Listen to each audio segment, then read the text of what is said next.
অসমীয়া অসম চুক্তিৰ অসমীয়া এটা বেলেগ ডেফিনেশ্যন আৰু জেনেৰেল অসমীয়া বুলি ক'লে এটা বেলেগ ডেফিনেশ্যন আপোনালোকে ৰিকমেণ্ডেশ্যনখন পঢ়িলে গম পাব অসমখনক বিপ্লৱ শৰ্মা কমিটিয়ে দুটা ভাগত ভাগ কৰিছে এটা ভাগত 51 চলিব এটা ভাগত 51 নচলে অসমীয়াৰ সংজ্ঞা দুটা সাধাৰণতে অসমীয়া বুলি ক'লে এটা সংজ্ঞা যে অসমীয়াত যোনে জন্ম লৈছে ভাষা সংস্কৃতিক আদৰি লৈছে তেওঁ অসমীয়া কিন্তু অসম চুক্তিৰ 6 নম্বৰ দফাৰ অসমীয়া মানে 1951 চন আসুৱে এটোৱে মানে যে ক্লজ 6 ৰ কাৰণে অসমীয়া 1951 আৰু জেনেৰেল আজি বঙালী মানুহ এজন ইয়াত আহিলে মাৰুৱাৰী মানুহ এজন ইয়াত আহিলে ইয়াতে জন্মিলে ইয়াতে লৰা ছোৱালী তিনিটা চাৰিটা অহা 200 বছৰ অসমত থাকিব অহা 500 বছৰ অসমীয়াত থাকিব তেওঁ অসমীয়া কিন্তু অসম চুক্তিৰ 6 নম্বৰ দফা মতে 1951 চনত জন্মগ্ৰহণ কৰা মানুহে অসমীয়া তাত আপোনালোকে ৰিকমেণ্ডেশ্যনখন পঢ়িলে গম পাব অসমখনক বিপ্লৱ শৰ্মা কমিটিয়ে দুটা ভাগত ভাগ কৰিছে এটা ভাগত 51 চলিব এটা ভাগত 51 নচলে বিপ্লৱ শৰ্মা কমিটিয়ে কৈছে যে পৌৰসভাত 51 নচলে গাঁৱত 51 চলিব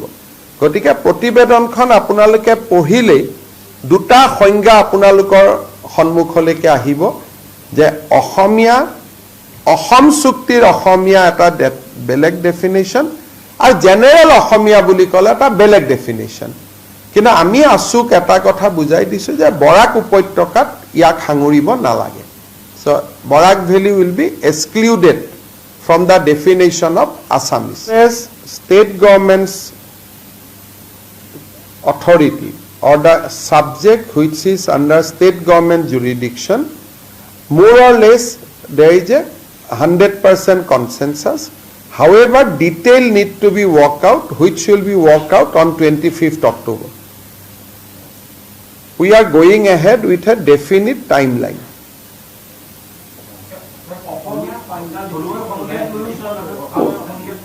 অসমীয়াৰ সংজ্ঞা দুটা সাধাৰণতে অসমীয়া বুলি ক'লে এটা সংজ্ঞা যে অসমীয়াত যোনে জন্ম লৈছে ভাষা সংস্কৃতিক আদৰি লৈছে তেওঁ অসমীয়া কিন্তু অসম চুক্তিৰ 6 নম্বৰ দফাৰ অসমীয়া মানে 1951 চন আসুৱে এটোৱে মানে যে ক্লজ 6 ৰ কাৰণে অসমীয়া 1951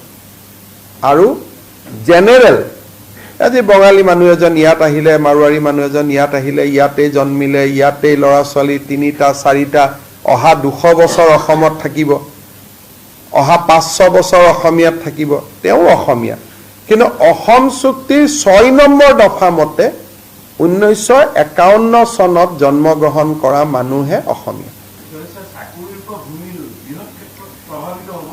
তাত আপোনালোকে ৰিকমেণ্ডেশ্যনখন পঢ়িলে গম পাব অসমখনক বিপ্লৱ শৰ্মা কমিটিয়ে দুটা ভাগত ভাগ কৰিছে